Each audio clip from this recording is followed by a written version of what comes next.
say so. But this is a delightful conversation that I'm looking forward to. There will be few amongst you who will not have heard of or seen Mr. Munjal in his role as among the finest industrialists that India has produced. But many don't know about a new role that he has taken up in the area of culture.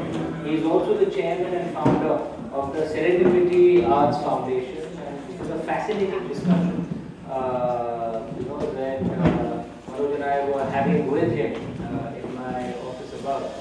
And among the things that struck me, Mr. Munjal, if I can start off straight from there, is you spoke of the value of mistakes. Because the space of art and culture requires fresh thinking, and fresh thinking requires the ability and confidence to make mistakes, because only when you experiment can fresh thinking happen. How important do you think this is, and how do you implement that, or how do you plan to implement it in the cultural foundation that you're putting up? So first, thank you very much, thank you, Manoj, for setting up this amazing conclave year after year after year. I think it's an amazing forum to get interesting people together, and I mean all interesting people together, including the audience.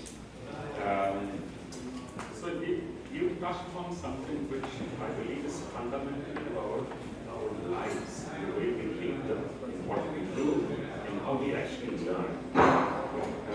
It is a fact that mistakes are actually one of the best teachers in our lives, but often not recognized enough and certainly not credited enough. In fact, the reverse is true. Normally we are told you have to be careful, not make a mistake. Because if you make a mistake, you get ticked off. And I have to say, sadly, culturally, we've also had a little bit of old bags, because anything, anyone, any institution that fails gets given a black mark for life. Which is why, and I'm taking a slight diversion since you mentioned business, India's new bankruptcy code, I think, is a fantastic one to bring things back into productive use. In our lives, it is important for us to experiment. We tell our kids, allow them to fall now and then. Only then they'll learn how not to trip. In our annual address that I give to our team, and Smriti here, our foundation director, I presume she can confirm this. So one of the things I always tell them is, let's go out and make new mistakes this year. And we do that every year, by the way. Because our belief is that it's only when you're trying new things that you will learn new things. And when you make mistakes, the other thing I do say is, let's not make the same mistakes. You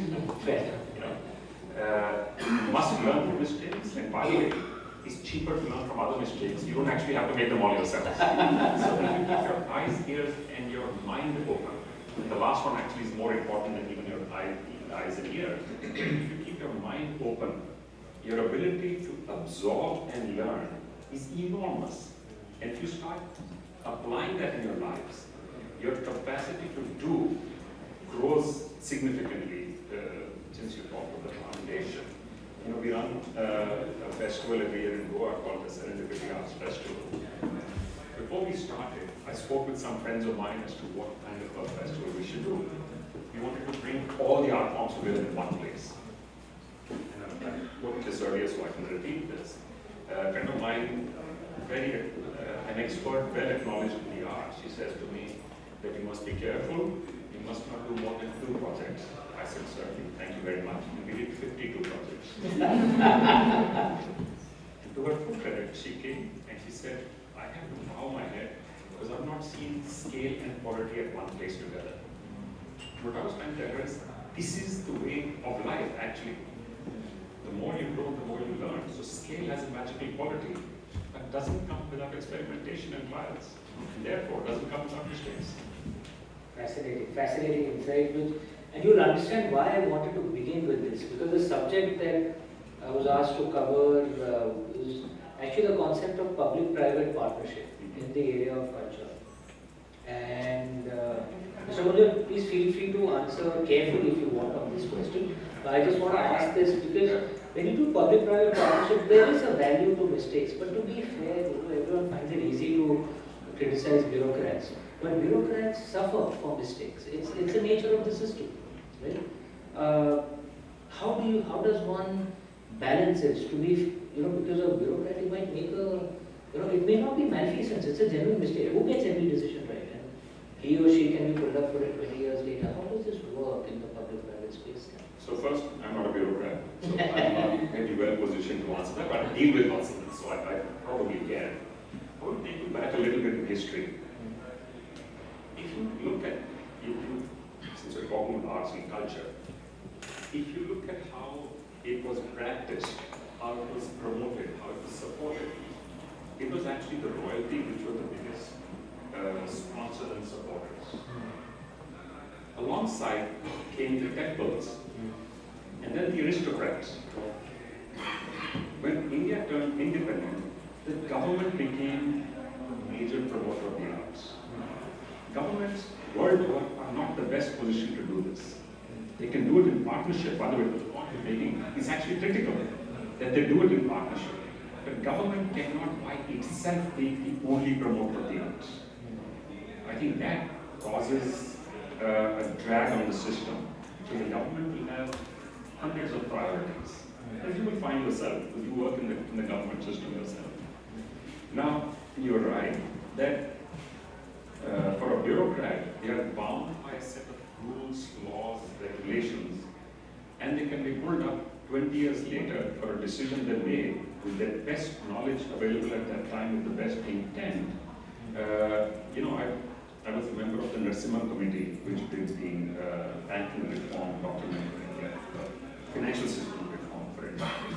We actually wrote in that, allow a bank manager to be treated differently if the mistake they made is a genuine mistake because the industry went bad, so that particular loan went bad, or if there was malintent.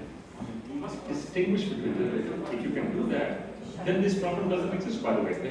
Because if there's malintent, it has to be punished, of course. Of course. And it should be, punishment should be transparent, equal, and quick. And swift, yeah. But mistakes should be corrected, not punished. So that is the one crit I have against government systems in most countries. And especially ours, because we've actually continued to hold on to this old system. I think that's one change. We need to make so many fantastic changes over the last 50 or 60 years, especially the last 30 years, and more particularly the last 10 years. There's some dramatic stuff going on. Even if you look at our education policy, I don't know how many people realize, the new education policy of India is like a revolution. It says it's not just academic, which is your education. Dramatics, swimming, the ability for adventure is as critical and important. That's education too. So I think we are certainly shifting in the right direction. I just wish and hope we could accelerate that. Fascinating. If I then... I'm sorry I didn't answer your question, because I don't think these are in isolation. They're always in perspective and in a specific timeline as well. Absolutely. I couldn't agree more with you, Mr. Munjal, and which actually naturally segues into the next question that I wanted to ask. Because among the things that you spoke of was that India has unfortunately adopted the Western approach of specialization, whereas Indian education was always holistic. So even the way we approached medicine, so Ayurveda looked at you as an entire, and in fact as a body and a mind together. Yeah. Not just that you're looking at your heart for the separation of your kidneys, for example. And even in the arts, we had that kind of approach. So therefore, one was exposed the way Natyashastra, the way many of them are, you were exposed to dramatics, music, all at the same time. Because the entire approach was holistic, not getting into one thing. You mentioned that you realized this and you're trying to kind of change that approach in the foundation that you're driving. If you could just take the audience through it. First through the philosophy as well, if you want to expand on it a bit. Sure. So it's not just in this foundation, we are doing this across the board in all the activities that we do. whether it's running our businesses or running a variety of non-profit activities. We are involved in education, in healthcare, in clean drinking water, in gender issues, in skilling and training, especially for women, and a big initiative right now in arts and culture. We attempt to follow the same philosophy and the same practices across the board in all of them. Because you cannot then be true if you're not being yourselves, then if you're trying to do a put-on act, you can do it for a while, and you can, by the way. But you can't do it all the time. You're going to slip sometime. So one thing I believe which is important is to be fair and to open. So the philosophical underpinning of all of them is the same. One is the realization that our biggest asset is people. Not the buildings, and we build some fantastic buildings. It's not the technology, and we do use some of the most contemporary technology in the world. People are the only asset that we have which actually appreciates with time. Every other asset that we have is continuously depreciating. You buy technology today, it's out in 2 years' time. But somebody like yourself, the years of exposure that you had increases the richness of what you offer. If I were to productize you, and I think it is important for us to recognize the same thing works in our foundations, especially the ones focused on arts and culture, because culture has the amazing ability to absorb. If you look at our culture, what is our culture? It's made up of the influence of millions and billions of individuals and incidents historically. Our food, our textiles, our building architecture is made up of anybody who came to us, anybody who attacked us as well, anybody who ruled us, and some who didn't. So we have all of these influences built into what we do. And that's why I think it's important for us to constantly keep our mind open to this. And it's so easy to point a finger and criticize something that you don't understand. But again, going back to the open mind, if you try, it is such a fascinating place. It is the richest cultural heritage the world has to offer anywhere on the planet. So if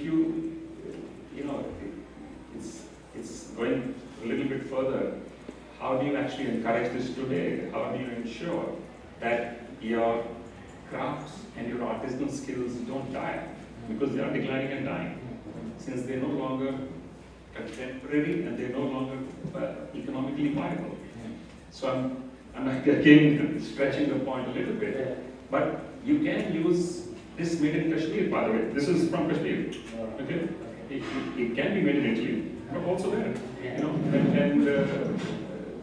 So we try and bring our cultural heritage into our contemporary lives, into our homes, into our offices, into our workplaces. I think we will not just keep it alive, we will make it much more dynamic. We will make it much more useful. We will make it much more interactive, because that's what it is about. It's not only to be kept in a museum. It has to and must become a part of our everyday, a part of our conversations. Therefore, we actually encourage debate. So when you have a debate, by the way, you have to listen to both sides of the conversation. That's the idea of a debate.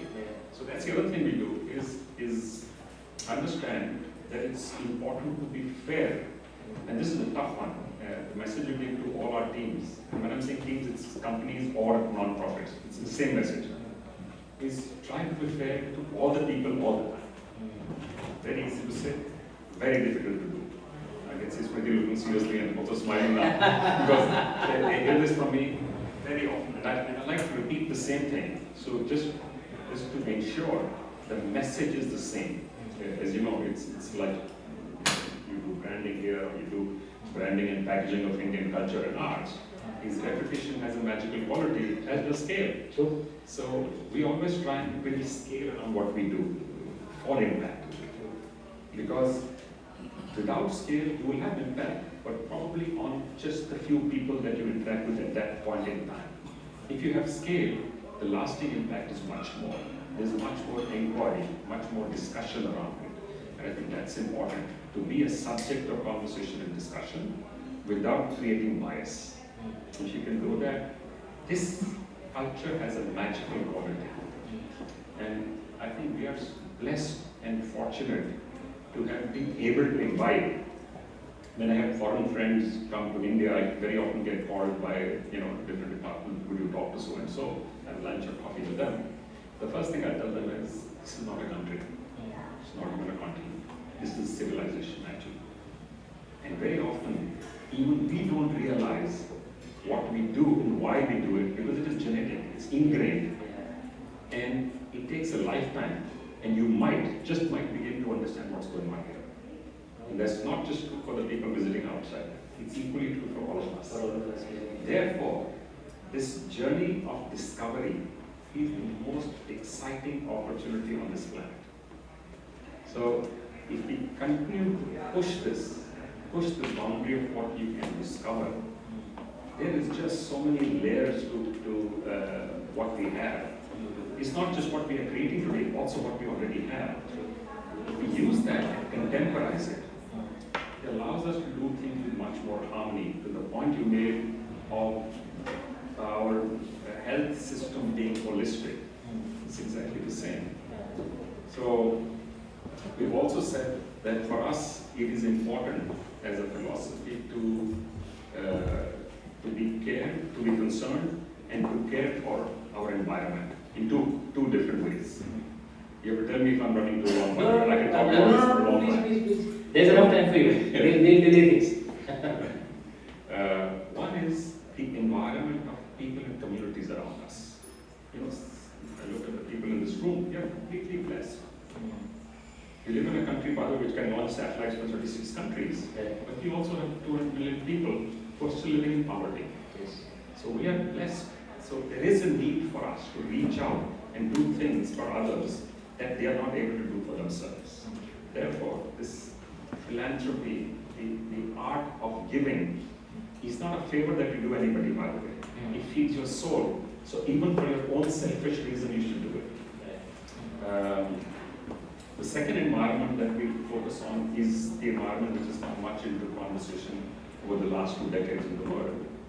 So we started putting in, for example, we started growing strawberries in one of our factories in Munjal 40 years ago. Okay. Strawberries were not grown in India. The idea was to grow something that is sensitive, that will tell you if the environment is dropping. Inside our factories, we put green plants. Okay. And some of our friends do, they'll die. If the air quality is not clean, of course they'll die, by the way. But that's why you need to train yourself to have a measure to tell you how things are going. So workers in our factories were given white gloves to wear. Again, the comment was, why would you give workers white gloves? They'll get dirty. If the machine is spewing oil and dirt, of course they'll get dirty. You make sure the machine is fixed.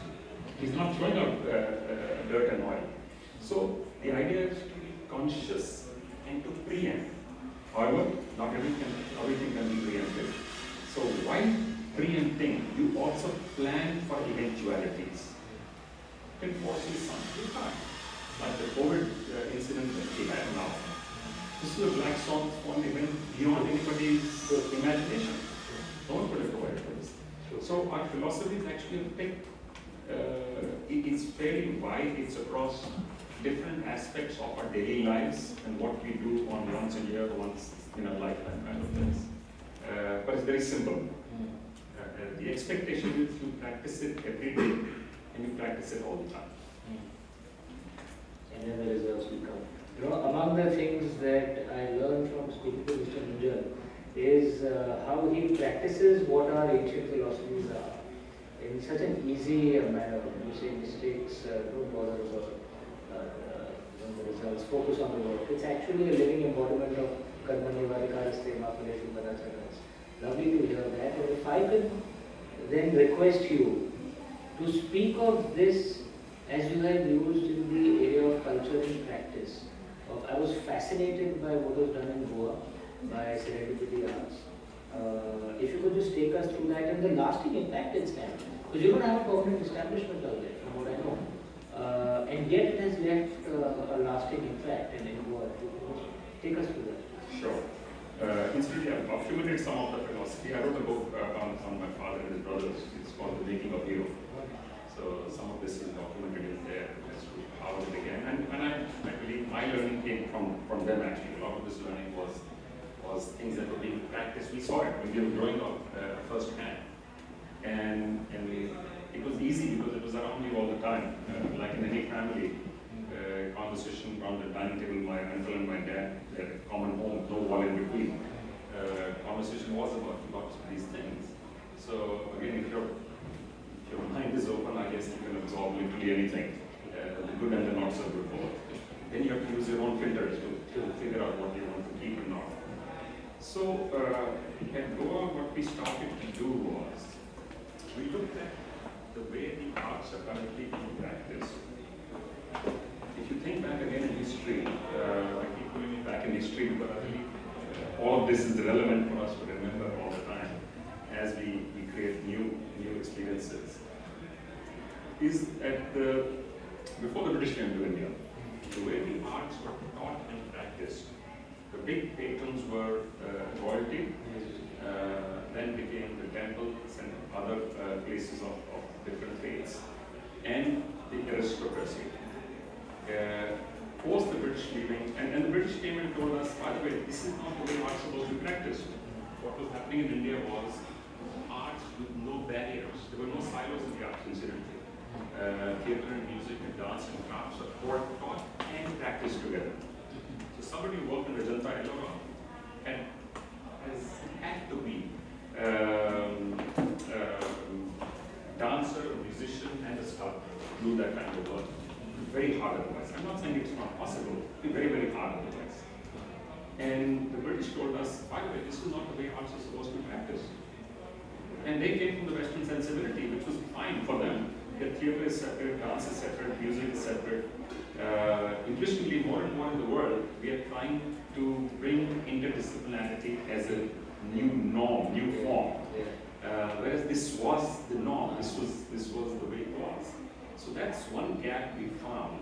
Second was not enough focus on giving in the arts and culture. Giving is not new to India. Giving has been there for a long time in many different ways and forms. But large organized giving is very new. Because Indians over a period of time are not allowed to generate wealth, high tax rates, and a whole variety of reasons. Now you see Indians contributing to education, to healthcare, things of this nature. So we thought it's important to bring this into focus, because this is our culture, this is our heritage. The other thing was to provide access. At this moment, arts seem to have become the domain of a privileged few, world over. I get invited to an art show and you don't. I consider myself, by the way, a little bit better positioned than you are. And I don't see any reason why that should be the case, because in effect, art and culture is all around us. But the ability to understand, appreciate, get engaged with is limited. And that was the idea of doing a public festival. While it's done by our foundation, it's open to everyone. There's no restriction, everyone is welcome. They will be registered, there's no charge, there's no fee to enter. And we especially welcome people who otherwise get excluded. So, wheelchairs, people with hearing disabilities, visual challenges, learning disabilities, street children, kids from orphanages, elderly from care homes. Genuinely, we actually we go and bring them. We send buses to places like schools and orphanages, bring them every day, and expose them to. And we're also trying to remove the distinction between what is called high art and low art, because it is our art. And by the way, it's not only Indian art. By the way, it's a focus on South Asian art, but connect to the world. We're there now with more than 4,000 artists over. We started in 2016. We only managed to do 4 festivals before we came to branding COVID. We switched to virtual festivals. Incidentally, our footfall in the last physical festival in Goa was 800,000. But in the virtual one, the visitors were order of magnitude. It was 10 million? 40 million, sorry. So it was staggering numbers. Even we were kind of floored. We had not expected this. It's good to show people art and culture, but we created content which was digital friendly. So that was an experiment as well. Again, in the way we do a lot of new stuff. We do a lot of creation of new intellectual property every year. So about half of the content of the festival is new stuff in all art forms. When I'm talking about the 4,000 artists, I'm only talking about visual arts, but we also have, performing arts. We also have works of visual artists, we have the performance arts, and we do culinary arts. We look at all art forms as one. So all of these literally as well. Literally as well. Absolutely. So we shamelessly parochial. Absolutely. No, as we should be. So we do lots of publications of our own actually. We turned out 50 research reports last year on arts and culture alone. And they're starting to get noticed now. It's just, please remember, we are only a few years old. It's a very young organization. But we are trying to build bridges. We want to use, this is our soft power. This is really our strength. Of course, we have to build bridges for trade and commerce. Of course, defense arrangements have got to be made. Of course, our economy has got to grow. But our big strength must come from what is our big strength. This is our big strength, and it has been. It has always been by it. So if you look at what Japan did, it created a program called OWOP, One Village, One Product. Thailand did something similar called OTOP, One Tombon, One Product. We tried to learn from that. In 2004, I think it was, we started a program in India called Rural Business Hubs. And the business was to encourage artisanal skills to be owned and contemporized. So we said, we'll go to the villages, we'll go to the Adivasis, we'll go to the tribals, and look at, because their skills were transmitted generation to generation orally. And because it's not no longer viable, the kids are saying, I'm going to go and become a sales girl in a store in the next town, or I'm going to join a call center or an IT company. And the parents are saying, fine, please go, because we can't sustain you here. And when it's a lead, it has three different implications. One is a massive migration taking place from rural to urban areas. And we are not looking for this, by the way. It's not necessarily bad, because world over, this has been the form of development, but because our urban infrastructure currently is not designed for these numbers, okay, it is a problem. Second is you permanently lose that artisanal skill, it's gone. Because you have no documentation, there's no blue book written like we have for companies that you can give to somebody else to do. And third is, it creates pressure on the system which is not currently designed for. Not all of them will get the jobs that they look for. Many of them actually end up becoming rickshaw pullers, security men, component men. On the margin, if you see, crime rate world over in cities is going up. We are no strangers to this in India. For India, you can actually pin where this migration is, where this is happening. So I think it's important. I believe it's potentially possible to create over 100 million jobs. If we can, actually, somebody's done a study and said 200 million, I'm saying 100 million because it's more than any single industry vertical that you can create these jobs. If you can do this right, you need to have the ability to provide those facilitation for capacity building. You need to teach them that you cannot have sharp edges on any product, you cannot be using lead paints any longer, your practices have to be fair. So we are doing this in one of our new projects, becoming part of what's called Freedom for Justice. Freedom for Justice says that you will not only have fair work practice at your own place, but also your suppliers and your suppliers' suppliers and their suppliers will have fair practices to encourage a much more open work culture, a much more facilitating and encouraging environment for people to grow up in. That's what we do. We all grow up in that. We tap into what our true potential is. That potential is enormous. And if I may ask on the last question, on what you're putting up in Delhi, because what you're putting up in a sense out there, you've implemented many of these fascinating ideas across. You're setting up a foundation over an 8-acre campus. That's not public knowledge yet. Oh, sorry. So that delete the video. That conversation we shall have another time. So we will have that. Another question. Okay, so then, At the end, and if I may ask, one of the senses that I'm getting from your approach to culture, if I can summarize it using this wonderful term, paraphrasing it, that civilization and culture is not the worship of ashes, it's the preservation of fire. And that's where our focus has to be, how to keep the living culture alive. But that is the Keep focus. the flame alive, and please remember, the flame always only goes up in one direction. No matter how you hold the stick, it will light, it will always go up. It will always throw light in the darkness. It has some absolutely magical qualities, and that's true of our lives. You make yourself a flame. Just imagine what you can do for yourself and for those around you. And if each one of us does that, in whatever manner or form, the ability to light up this planet is enormous, and it all resides within each one of us. It's not just the institution, it's not just the government, it's not just the system. It is about individuals. It is eventually all and only about people. Fascinating, fascinating. Ladies and gentlemen, Mr. Munjal.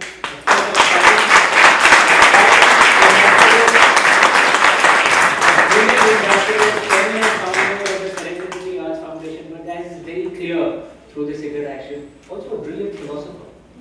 Pleasure having you on stage, sir.